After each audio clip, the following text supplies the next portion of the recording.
کے ساتھ جہاد کرنے. ایران کے بادشاہ نے 2 عیسائی جاسوس بھیجے. کہنے لگا ذرا پتہ تو کرو مسلمانوں کا رات کا طریقہ کیا ہے, میں صف بندی کراتا ہوں.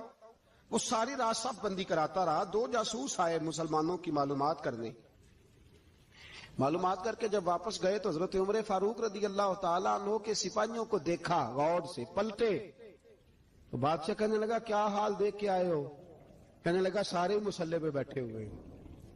جتنے گھنٹے ہم وہاں رہے ہیں مجاہدین مسلح پہ رہے ہیں. یوں لگتا ہے جیسے ان کا دنیا داری سے کوئی تعلق. اور کہنے لگے بادشاہ کوئی ایسی طاقت ہے جس کو وہ بلا رہے تھے, کوئی ایسی قوت ہے جس کو وہ پکار رہے تھے. ہمیں بھی وہاں کھڑے ہو کے محسوس ہوتا تھا کہ ہاں کوئی ہے جو آ جائے گا ان کی مدد کے لیے, کوئی ہے جو پہنچے گا ان کی مدد کرے گا. ایران کا بادشاہ کہنے لگا مجھے سمجھ آ گئی ہے, وہ جسم کی طاقت